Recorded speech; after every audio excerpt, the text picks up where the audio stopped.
Bismillahirrahmanirrahim. Assalamualaikum warahmatullahi wabarakatuh. Alhamdulillah wassalatu wassalamu ala Rasulillah wa ala alihi wa ashabihi wa mawalah. La hawla wa la quwata illa billah al-aliyyil azim.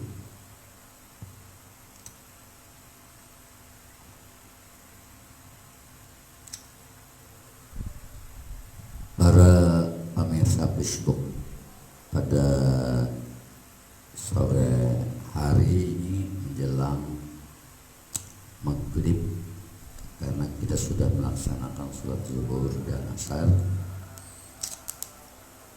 karena banyak permintaan agar kita terus menerus membaca kitab Sabil Mu'tadin sekaligus kitab Tuhfatur Raghibin. Jadi saya ulun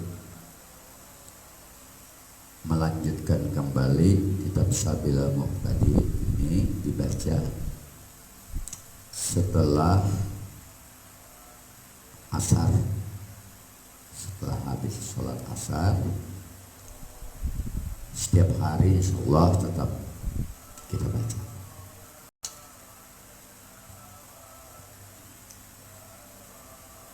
Alhamdulillah Rabbil Alamin. Para muhibbin, para alim ulama, para habaib, dan kepada rakyat Indonesia dari Sabang sampai Merauke.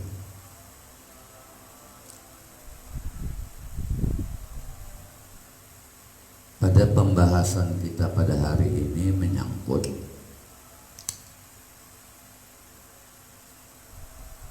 ijtihad di dalam menentukan air dan tanah yang bisa dipakai untuk bersuci. Kemarin sudah kita baca masalah ini, tapi kelanjutannya memang belum. Sekarang kita lanjutkan di Majelis Talim Jami'ul Anwar. Pendirinya Majelis Talim ini almarhum Arwah Abaulun, dan ininya banyak dibantu dari seorang pengusaha, dan sebagian juga ya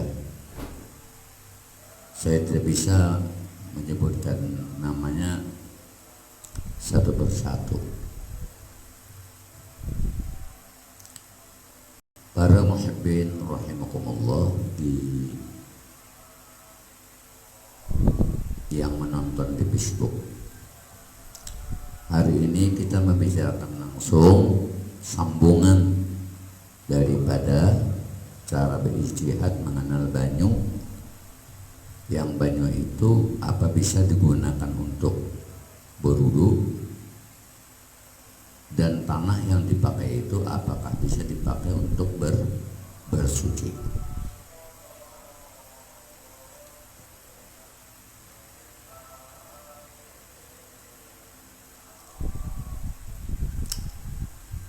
Jadi ijtihad itu mempunyai syarat. Perlu diingat, ijtihad itu mempunyai 4 syarat di dalam menentukan banyu itu apakah bisa dikatakan suci, atau kalau mau menggunakan tanahnya apakah bisa digunakan juga untuk bersuci. Jadi ini memerlukan ijtihad. Ijtihad itu menentukan dengan menggunakan pemikiran, apakah ini banyu ini mustamal, apakah banyu ini kena najis, apakah banyu ini memang tidak bisa dipakai sama sekali. Nah, Itu ijtihad itu ada mempunyai 4 syarat. Pertama, hendaklah pada setiap nang diijtihadkan itu halal atau menyucikan pada asalnya, maka tidak sah ijtihad pada air pada air mutlak yang serupa dengan air kencing yang sudah hilang baunya, karena air kencing itu asalnya tidak menyucikan. Maka kalau tidak diperbolehkan air yang suci lagi menyucikan yang lain, maka hendaklah ditumpahkan salah satu dari 2 tempat air itu, dipisah atau dicampur keduanya, kemudian ia bertayamum. Dan tayamum tidak sah sebelum ia menumpahkan banyu itu atau mencampurnya, karena masih ada air yang suci dan menyucikan yang itu diyakininya.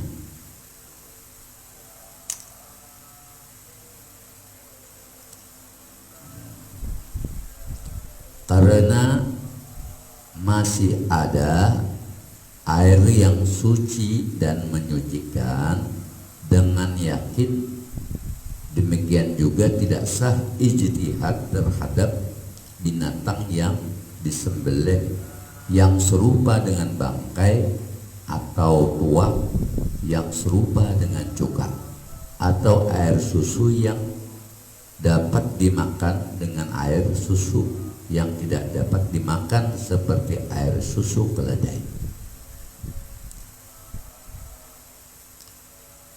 Ini pertama lah cara berijtihad untuk menentukan air itu.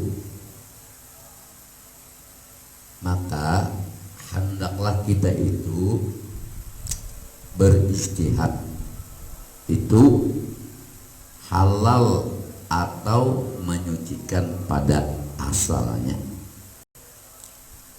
Maka tidak sah ijtihad pada air yang mutlak yang serupa dengan air kencing yang sudah hilang baunya, karena air kencing itu asalnya memang tidak menyucikan. Pertama, kita pada sore hari ini kita berijtihad cara mengenal banyu.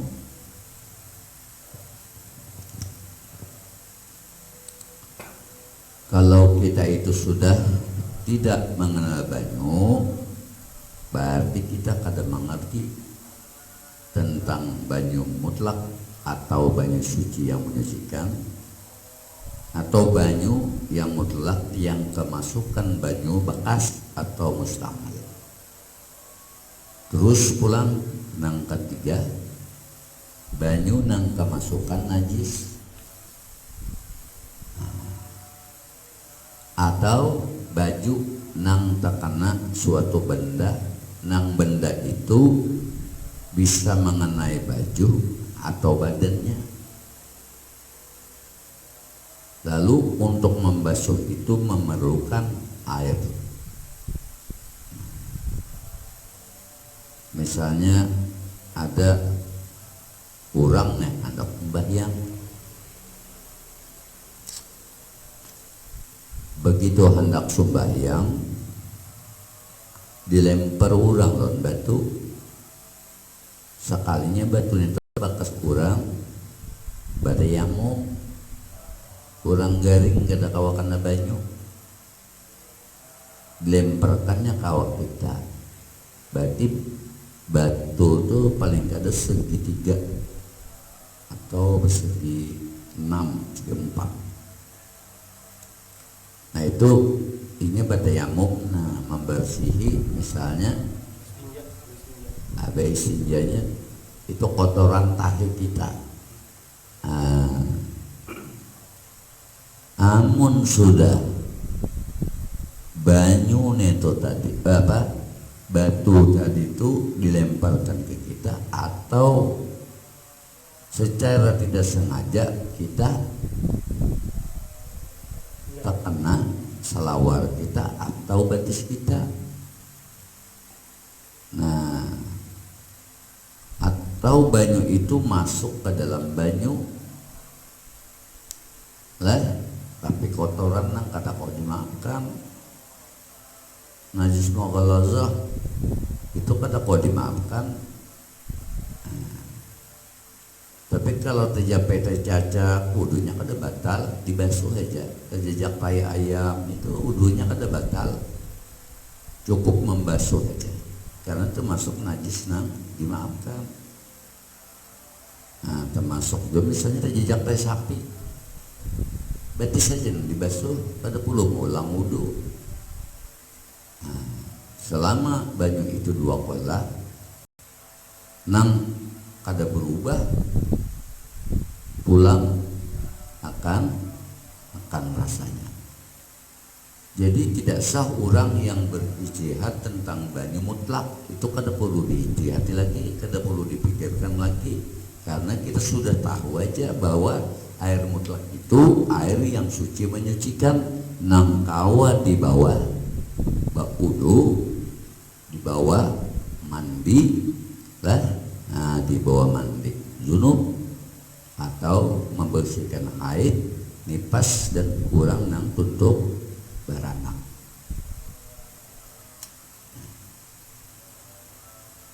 Jadi artinya, oh ini air mutlak, kada perlu lagi dikirakan, oh ini sahkah, kadakah, kada perlu. Jadi ijtihad urang nangka itu batal, sebab nang diijtihadkan itu sudah kesepakatan ulama bahwa banyu itu suci, sudah menyucikan, kada perlu lagi dipikirkan, wudulan mandinya aja lagi dibongsiakan. Amin tuh. Nah, jadi nangaran berijtihad dengan banyu atau berijtihad pulang tentang tanah. Ini kawak ada tanah di ditayamumkan, menang kayak di Mekah tau, kurang di padang pasir berak, saking panasnya wilayahnya, lalu karing mengeras seperti batu, itu najis, kata kawa dibawa gesan batayamum, sebab nang ditayamumkannya itu kotoran, walau ada perubahan karas kayak batu, dihingot pina ada tapi berbau juga, karena sumbernya najis batu tadi, atau yang digunakannya gasan bersuci tadi itu kada kawah digunakan gasan bertayamum atau beristinja. Nah,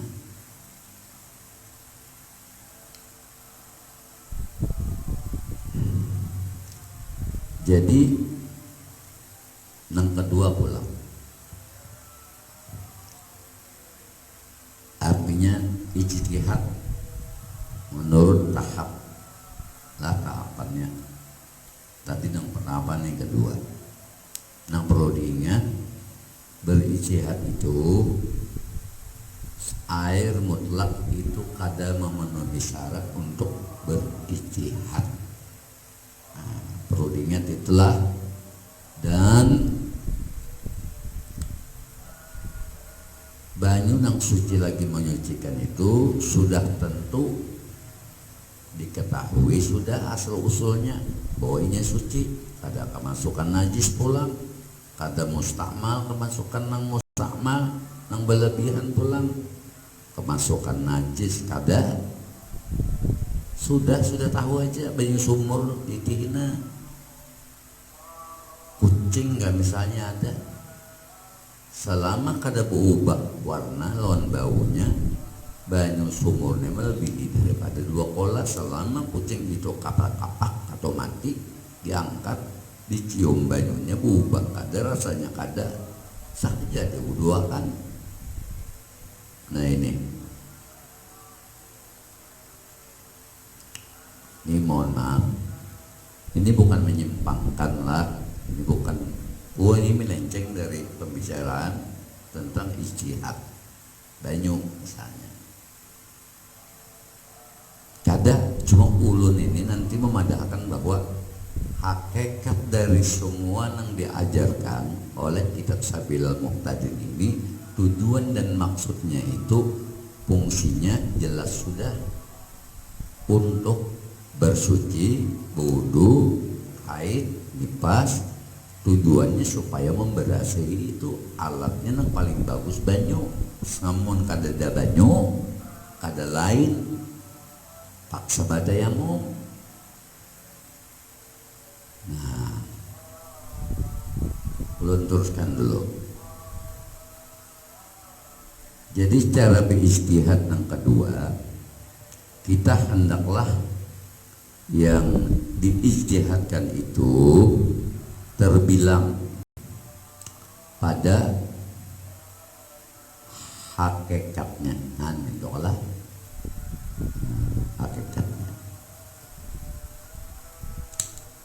Jadi pertama kita membicarakan tentang ijtihad, mengenal banyu nang apa ini kau diwudukan atau kada. Ini berijtihad.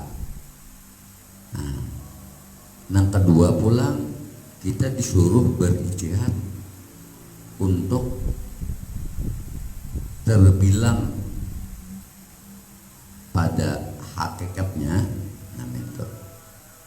dan keadaannya berbilang tetap sampai ijtihad berakhir, maka tidak boleh berijtihad pada dua tangan atau dua helai pakaian yang kena najis. Salah satu dari keduanya karena tidak terbilang atau kada berbilang, nang bagusnya tuh nang terbilang pada hakikatnya, terkecuali keduanya itu diceraikan. Demikian juga tidak boleh berijtihad pada yang berbilang, yang tidak sampai selesai ijtihad itu, seperti tertumpah salah satu dari dua tempat air yang serupa tadi, atau dihilangkan dahulu sebelum mengambil ijtihad, maka tidak boleh berijtihad atas yang dibicarakan itu tadi. Maka hendaklah batayamum itu dan bersembahyang dengan tayamum itu tidak mengodok, sekalipun tempat air yang kedua tidak ditumpahkan. Jadi pemahamannya yang kedua nenek, kita ini amunnya baik ijtihad itu artinya pada hakikatnya banyu nak kita temukan itu banyu nang bukan banyu nang mutlak, itu kada perlu ijtihad. Nang perlu ijtihad ini banyu ini ditamuakan satu, baunya, najisnya adakah di situ termasuk, atau sesuatu benda yang bisa membatalkan atau tidak menjadi bersih toharoh kita, bersuci, baik itu membersihi kotoran atau membersihi kemaluan laki-laki atau perempuan.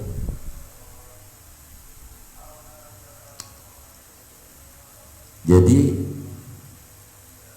yang kedua ini kada boleh uji sidin kita ini nak ijtihad pada dua tangan atau dua helai pakaian yang kena najis. Nah kayak apa hendak berijtihad yang dipikirkan banyu atau tanah ini kawa kada disucikan, Nenek awak kadang-kadang menyucikan banyu nenek selama awaknya aja sudah ada 2 helai atau 3 helai sesuatu nang najis bandak di antara 2 tangannya, orang nenek kada boleh berijtihad. Sebab itu membuktikan orang kada pintar. Tahu je najis di kiri kanan kan dibuang, yang dipikirkan banyu. Kada cocok maka itulah. Nah, kada cocok maka itu. Itu nang kedua lah. Nang kedua.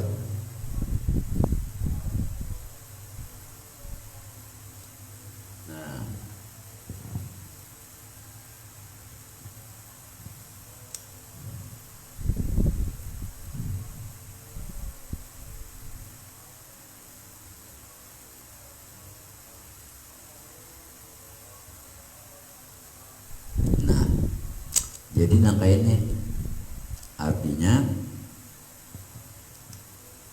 orang nang terkena kotoran tolah di tangannya, kalau di tangan neneknya, nah, tangan kiri kanan kena.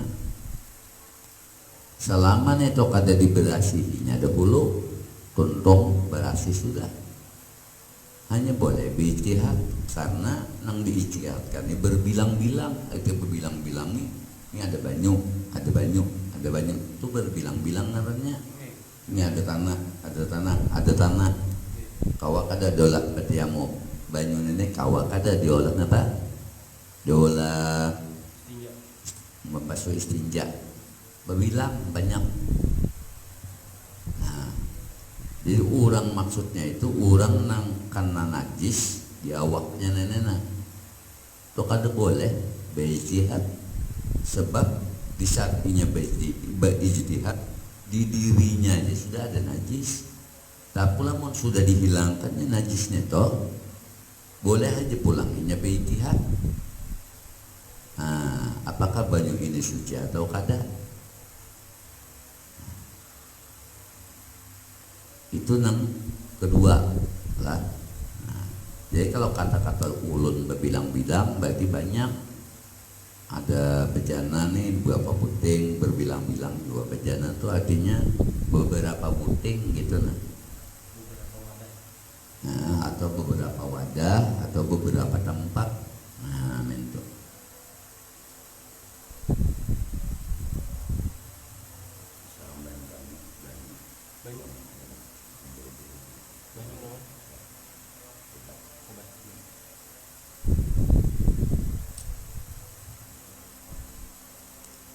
Demikian juga.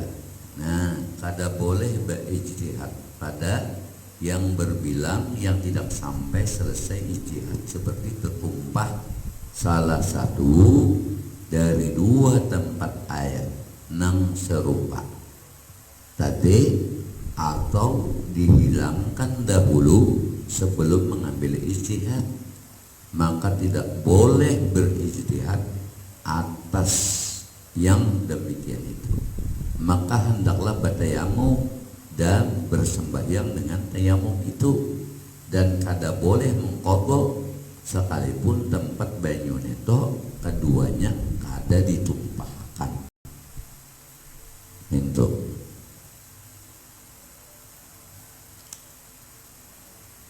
para muhibbin pemirsa Facebook pada sore hari ini dan para pengajian bebinian dan lelakian sebagian ini,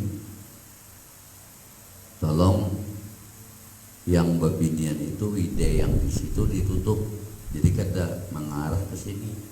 Nah, wide yang di sana ditutup juga, yang di sini ditutup, jadi pian melihatannya juga di situ.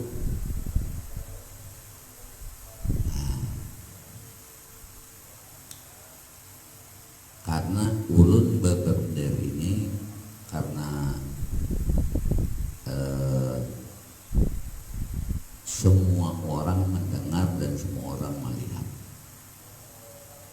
Jadi di pengajiannya ini di Majelis Jami'ul Anwar. Jami'ul Anwar itu keganangan bener tuh maknanya nih tuh himpunan cahaya, ya. Himpunannya nur Rasulullah Sallallahu Alaihi Wasallam. Jadi nang kada boleh berijtihad tadi nang berbilang yang tidak sampai selesai ijtihad seperti tumpah salah satu dari dua tempat air yang serupa tadi, atau dihilangkan dahulu sebelum mengambil ijtihad.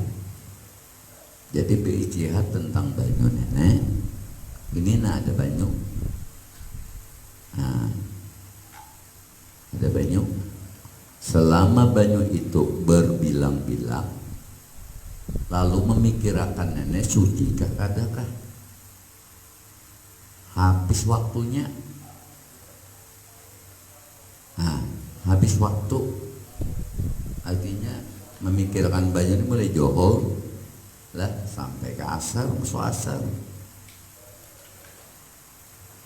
Jadi itu pada yang memejah atau nang diijtihadkan itu ada dua tempat. Jadi sebelum ijtihad tuh baik buang aja dulu banyunya. Baju nang kurang daripada dua kolak tadi, tapinya suci. Tapi suci itu tadi inya ini kemasukan najis kah ada kan? Nah, kebanyakan berpikir apa postingannya apa? Habis waktu. Nah, itu.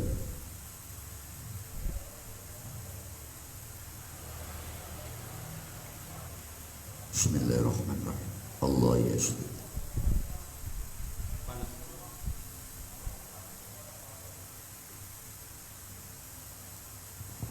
Itu sudah.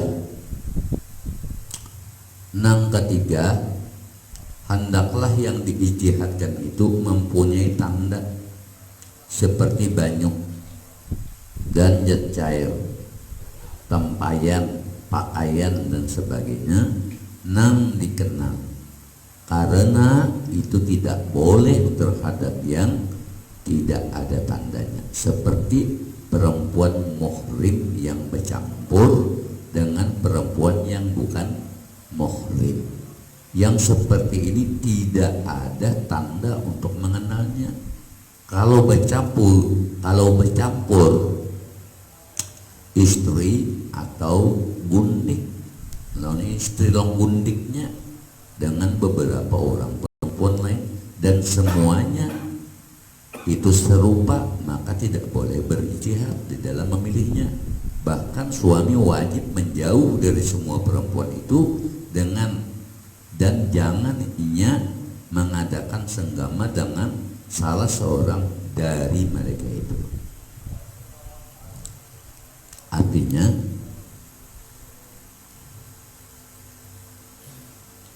orang nang berijtihad itu ada tanda atau bukti atau alamat atau bentuknya nang diijtihadkan ada barangnya, misalnya banyu, nah itu ada. Makanya dimisalkan tadi lamun inya ini bebinian berkumpulon bebinian muhrim lawan bebinian kada batal, kada perlu dipikirkan. Nah, nang ditangati nenek lah nih bininya lah berkumpul sesama bebinian, ada pulang gundik tuh jaka kita seleran kah gundik lah, gundik tuh sebangsa anu nang dihitung kalau digawinya juga. Nah, lalu nya berkumpul di situ. Nah, lalu ada lakinya,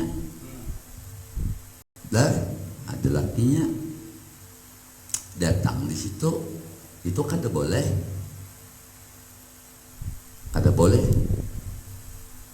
di dalam hal berijtihad.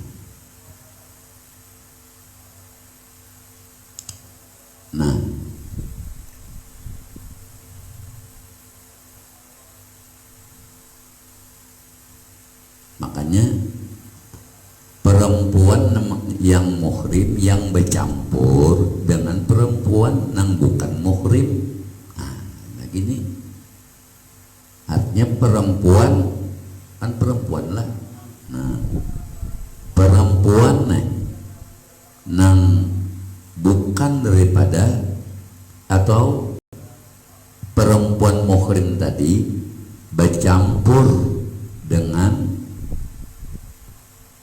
perempuan yang bukan muhrim.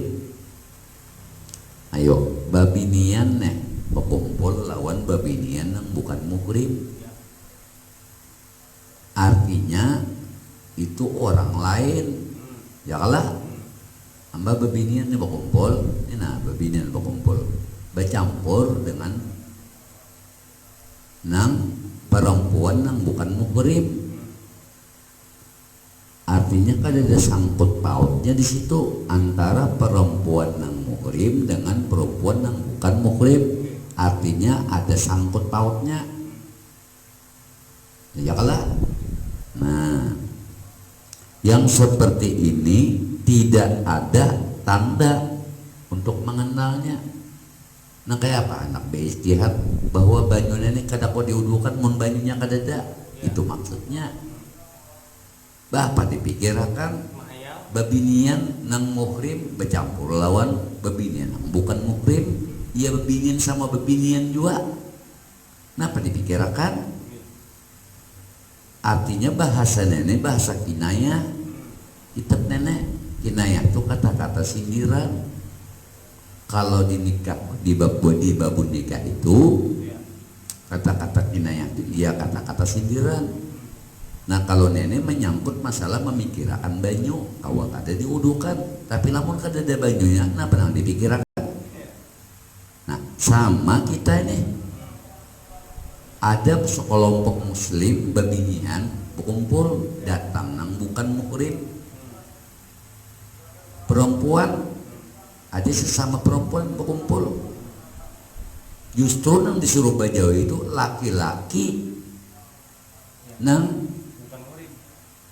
bukan muhrim tadi menjauh daripada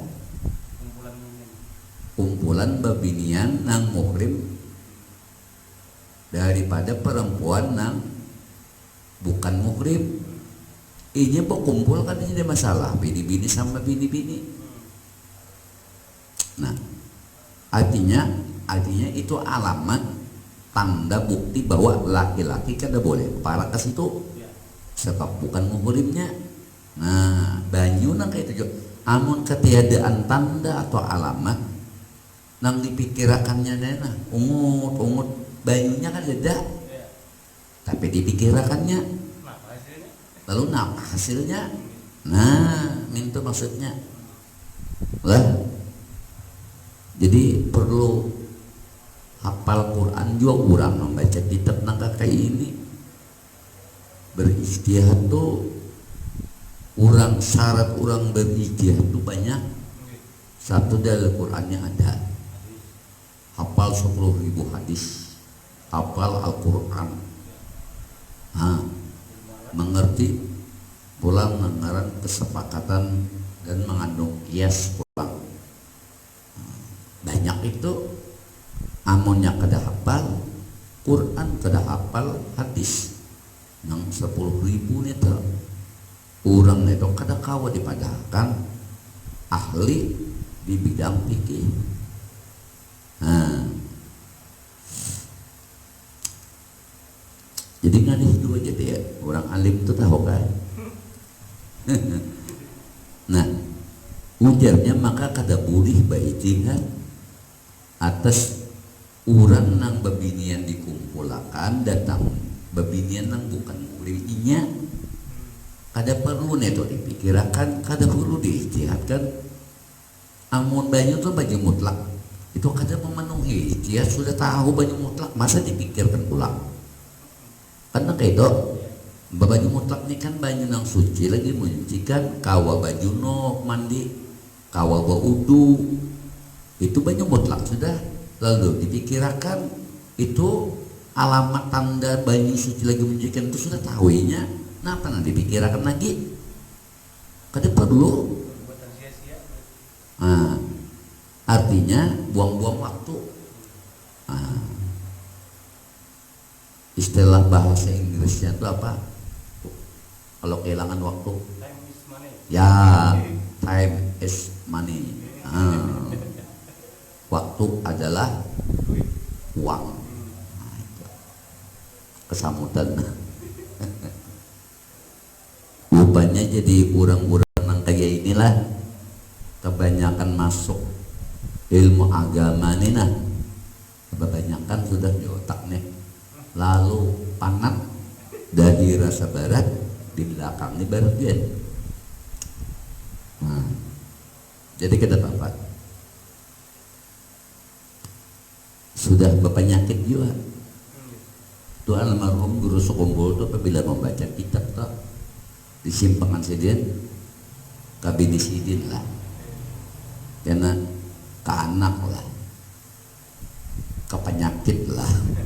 Nah kayak itu pak, nambah hibah di otak. Hah?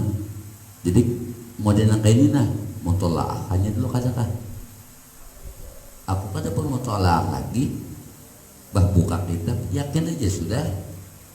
Aku minta sudah ilmu nang meminta ilmu Allah Ta'ala itu nah, ilmu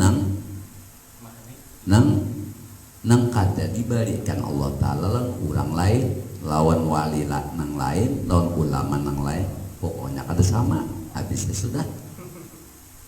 Orang berijtihad dengan belajar, aku berijtihad cukup dengan merenung. Paham? Berarti aku dapat hidayah ngarannya, dapat petunjuk. Nah, orang mendapat petunjuk tuh berarti Tuhan tuh sayang. Amun Tuhan sayang tuh, nang kayak apakah aku nih? Lah nakalnya nih, misalnya nakalnya impak nakalnya, tapi disayangi Allah Ta'ala, tetap berharga. Nang kada disayang itu, kada alim. Ini alim kada, mualang mucai kampung, mau kurang. Nah, hadis lah daripada palsu. Itu ada tadi. Maka itu an-nazabatu minal iman, itu hadis palsu jadinya. Kebersihan setengah daripada iman. Memang kalau ulun kupas kebersihan daripada iman tuh di pelacur tuh nah orang nah bersih-bersih, tempatnya bersih-bersih. Oh berartinya ke situ jadi. Nah, ulama nih kan perlu meneliti langsung, terjun ke lapangan. Tahu kita, ternyata an-nazabatu minal iman ini pelacur pun selama ini bersih, rumahnya bersih, ada juga imannya. Buktinya apa? Ini indah rigat. Nah, menambah itu 100 suara habis juga sudah.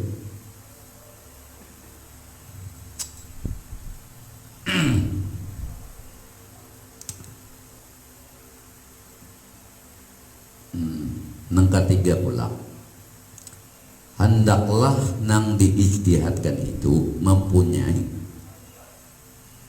oh ini sudah, yolah sudah, dia berarti nang keempat pula, nah, hendaklah tanda nyata menunjukkan terkena najis, umpamanya tampayan yang tidak tertutup, atau airnya kurang dari 2 kolah, atau air yang berubah, atau ada bekas percikan air pada mulut tempayan, atau ada bekas telapak kaki anjing di dekat tempayan itu. Maka kalau tandanya kada nyata, kada boleh melaksanakan ijtihad.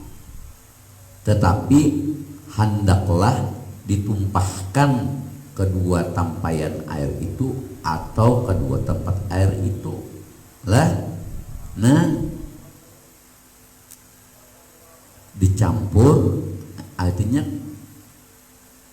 atau kedua tempat banyu lah, banyu itu dicampur, maka ia boleh bertayamum jika ia yakin tidak memperoleh air yang suci lagi menyucikan.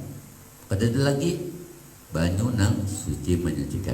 Ini misalnya ada tadi na pangarannya tampayan, ya kan? Ya lah. Tampayan. Nah, jadi ini misalnya nih, ini kan mencari data, tanda atau bukti syarat berijtihad itu masuk. Amun ada tanda atau ada bukti atau sesuatu yang dicarinya itu harus ada yang dipikirkannya tuh, bukan sesuatu yang kadang dipikirkan. Nah jadilah mun sudah ada tanda, oh ini banyu ini ditampayan neneknya, ditampayan tuh na wadah banyu, nah dua butik lah, lalu ditampayan nenek, di higa tampayan nenek ada jejak batis anjing. Nah lah, maka orang tadi kada boleh berijtihad sebelum melihat tanda batis anjing yang ada di samping tampayannya neto. Ada boleh mendahului kecuali ada jejaknya. Namun jejaknya tuh parak lawan tampayan, berarti anjing tuh minum. Amun diyakini banyu itu kada diminumnya, lawinya berijtihad, di tandanya kada ada. Cuma banyu ini suci, lagi menyucikan cuma sedikit. Nah, boleh aja memakai sebab inya kada melihat bahwa anjing menginum di tampayan tuh nah kada ada. Tapi lah melihat telapak batis anjing, jejaknya kayak gitu nih bekas ada situ ada jejak. Oh ini jejak anjing ini parah pulang tampayan, berarti anjing ini bisa minum. Kumpahkan aja banyunya itu, jangan dipakai. Nah, karena apa? Ada tanda. Tapi lamun tandanya kadada, batis anjing kadada, batis babi kadada.